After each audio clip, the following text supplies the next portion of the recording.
Africa Content TV. Síwájú to the podium. Merengue, ó yẹ fún onígbé wọn wá. Ọ̀yá merengue. Gómìnà ibi ni wọ́n bọ̀.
Baby, I don't know you see.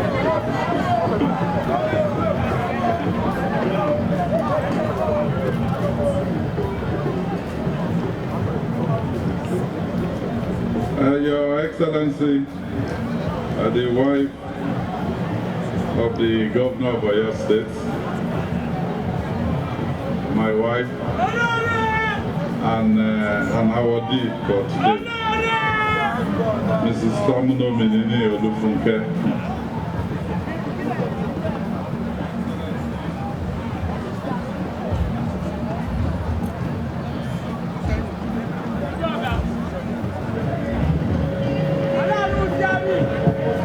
Your Excellency, the Deputy Governor of Oyo State, also an awardee for today, Barrister Abdurrahim Adebayo Lawal, and his amiable wife, Her Excellency Mrs. Ajibola Lawal.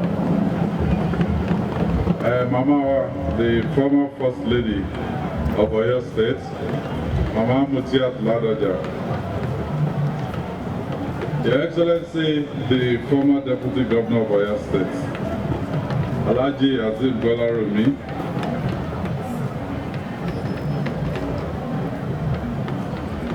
the Chief Judge of Oyo State, Honorable Justice Iyabo Yerima, ably represented by Honorable Justice A.L. Akintola, SSG Chief of Staff, Head of Service, Deputy Chief of Staff, all the strong pillars behind the government of Oyo State. Mokinyo. Moki Babami, His Imperial Majesty, the Olubadan of Ibadan land, Oba Akinloye Owolabi Olakuleyin, Ige Olakuleyin the first. Eba mi ṣe kábíyèsí o, ably represented by Aṣáájú Olubadan, Olóyè Muyibi Odunade Ademola. Moki kábíyèsí Òǹpẹ̀tù ti Ìjẹ̀rò land,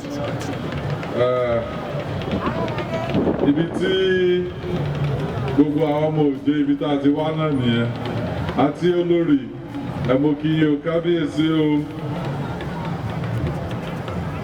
Gbogbo ẹ̀yin orí adé ọ̀run lẹ̀kẹ̀tẹ̀ wà ní ìkàlẹ̀, mo kí yín. Members Elders Council, Baba Saka Balogun, Chief Adetoro, mo kí yín o. Gbogbo ẹ̀yin alága ìjọba ìbílẹ̀ àti ìyàwó yín tẹ́ wà níbí, Chairman Algon Honorable Sikiru Sanda, mo kí gbogbo yín.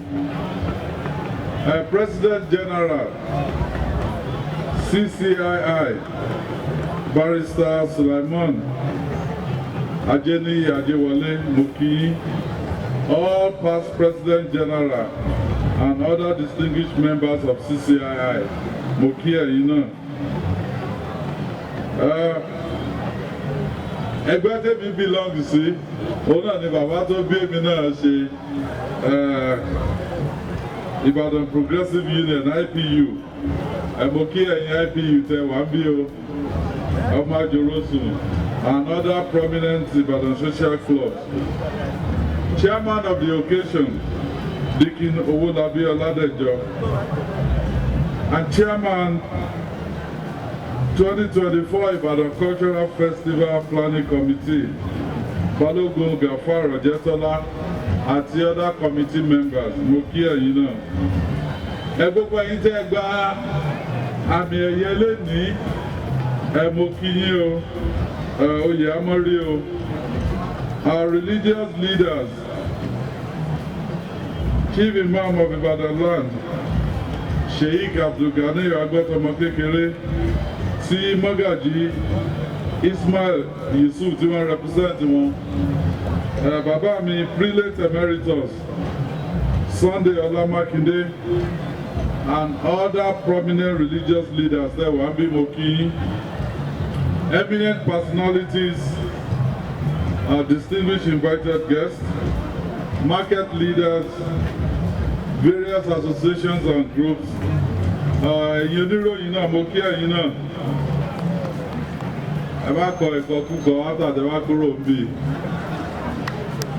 Distinguished ladies and gentlemen.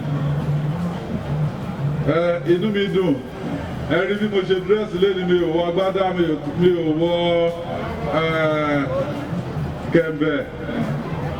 Bí irú aṣọ tí mo wọ̀ lọ síbi iṣẹ́ mo wọ̀ torí pé mo sin ẹnìkan wá gba àmì ẹ̀yẹ bí ilé nìní.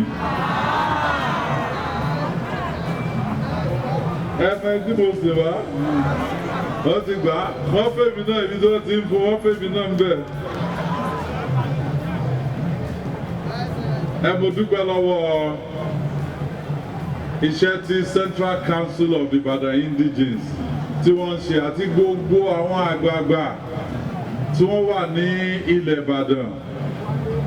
Bẹ́ẹ̀ ṣe fẹ́ kí Ìbàdàn bàjẹ́, ilé ẹnìkọ̀ọ̀kan yín náà ò ní bàjẹ́.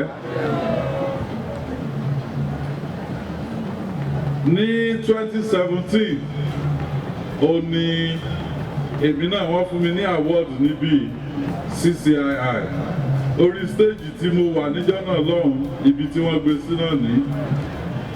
Tẹ́ bá rántí àwọn tó bá wà around nígbà yẹn, àmọ́gbé mi ò tí di governor 2017 ni wọ́n fún mi ní award yẹn. N tí mo sọ ní pé níjọ́ yẹn pé gbogbo Ìbàdàn àti Ọ̀yọ́ state pé kẹ́ má wọ́rì tí ẹkún bá pẹ́ di alẹ́, mo ní ayọ̀ ń bọ̀ lówùúrọ̀. Ayọ̀ dé àbí kò dé nípínlẹ̀ Ọ̀yọ́.